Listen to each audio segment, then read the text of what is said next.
Hryhorii Skovoroda was an 18th century philosopher, poet and composer of religious music.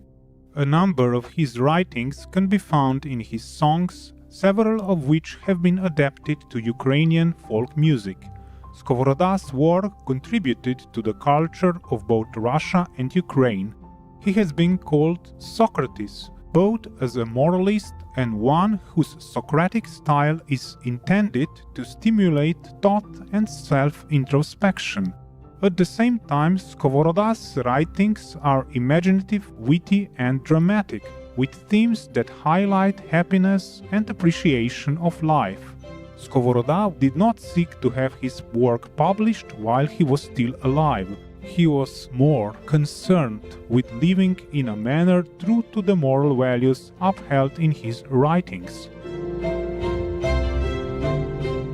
3 days prior to his death, Skovoroda went to stay with one of his closest friends. Each day he left the house and it was discovered that he was digging his own burial place beneath a tree. On the 3rd day he announced that his time had come and he simply lay down and passed away. At his request, his epitaph said, "The world tried to capture me, but didn't succeed." In recognition of his works and numerous contributions, Hryhorii Skovoroda's portrait was printed on the second largest banknote in circulation in Ukraine, the 500 hryvnia note. We now share with you excerpts from his writings in A Conversation Among 5 Travelers Concerning Life's True Happiness. God's power is with us. We have peace with God. You have to stand bravely and give no ground to the devil. If you resist, he will flee from you.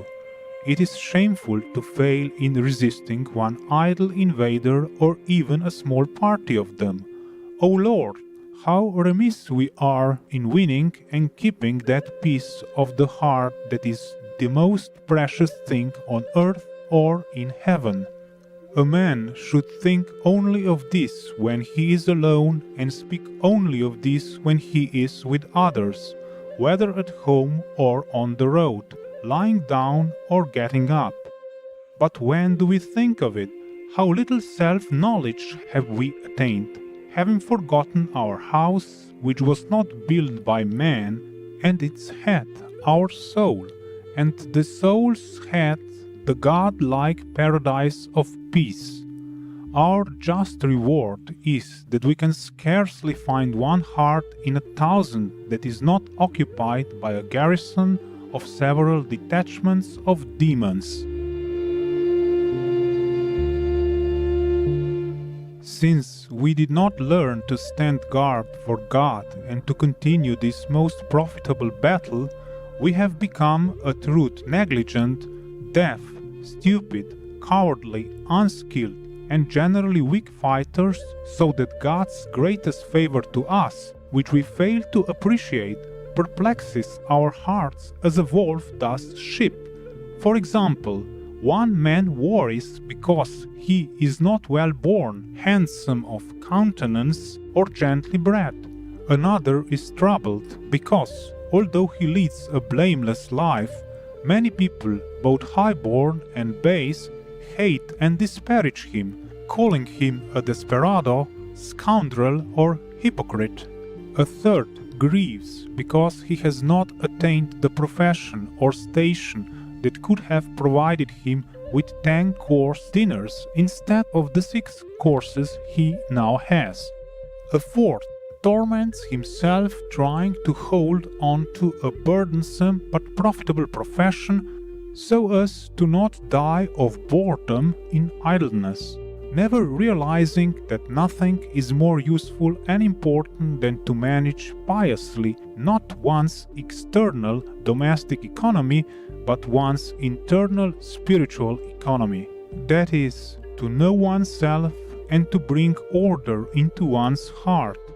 A fifth makes himself miserable because he feels he has the ability to serve society, but cannot fight his way through so many candidates to gain the position he seeks, as though only public servants had occasion to be virtuous, and as though service were different from good works or good works from virtue. A sixth is filled with alarm because his hair has begun to turn grey, because pitiless old age with its dreadful army is approaching hour by hour, followed by invincible death with yet another army. He worries because his body is beginning to grow weak, his eyes and teeth are failing, he no longer has the strength to dance, he can no longer eat and drink as heartily as he once could, or enjoy it as much, and so on. But can one count the countless hordes of unclean spirits and black crows, or, according to Paul, earthly spirits of malice that roam the dark and unlimited abyss of our soul? All these petty spirits are not yet giants, nor the greatest idlers, but they really perturb our hearts, which are unskilled in battle and unarmed with counsel. But was this the kind of heart found in our ancient ancestors? Listen to what Luke writes about the first Christians. In them was one soul and one heart. But what is it? What kind of a heart was in them? Besides harmonious love, it was filled with rejoicing that they were counted worthy to suffer shame for his name. And here is another heroic heart. We who are slandered take comfort. I rejoice in my suffering. Who can read the part of his epistle that is read on the day of his victory without being amazed? It is a spectacle of the most wonderful miracles that captivate the heart's eye. What a miracle! What brings others bitter disappointment brings Paul mirth, because his breath or soul is like a healthy stomach, which thrives on the coarsest and hardest food. Is this not to have a diamond heart? The heaviest blow shatters everything else, but strengthens him. O peace! You are God's and God is yours. This is true happiness. To obtain a heart encircled by diamond walls and to say, God's power is with us. We have peace with God.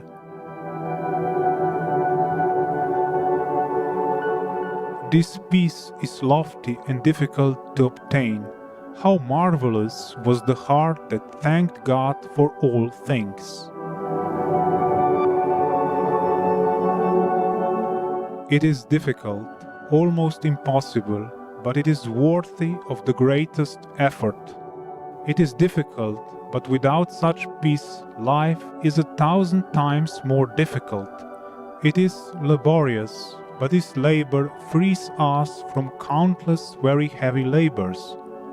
Is it not shameful to say that it is difficult to carry this yoke, when, in carrying it, we find a treasure like the heart's peace?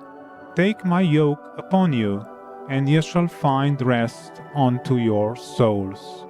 How much effort do we expend to little purpose, often vainly and sometimes harmfully? To feed and clothe the body is difficult but needful. We cannot get along without it.